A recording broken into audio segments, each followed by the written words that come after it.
Venez partager. Venez partager. Venez partager. Ils se prénomment Stéphane, Lénaïg, Arthur, Angélique ou encore Eddy, et les jeux leur ont tous laissé une multitude de souvenirs. Alors mes souvenirs, j'en ai plusieurs, mais ceux qui me viennent en premier à l'esprit, c'est que voilà, j'étais jeune, j'aimais le sport et en fait j'ai voulu les vivre de plus près. Et en tant qu'étudiant, je suis allé à Barcelone, je suis allé en stop et j'avais pris des billets pour 3 jours et j'ai vu plein d'épreuves et c'était vraiment génial. La victoire au premier 100 mètres d'Usain Bolt. Cet athlète extraordinaire qui m'a vraiment marqué. Ma première entrée au stade olympique, c'est indescriptible.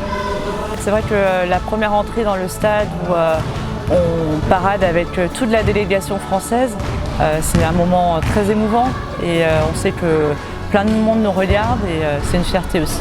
Pour ma part, j'étais aux Jeux Olympiques à Londres en 2012 en tant que coach du Cambodge pour le judo. C'est une expérience exceptionnelle. Le souvenir obligatoire, c'est la Dream Team 92 à Barcelone. C'était juste la plus belle équipe de basket du monde qui n'a jamais été composée.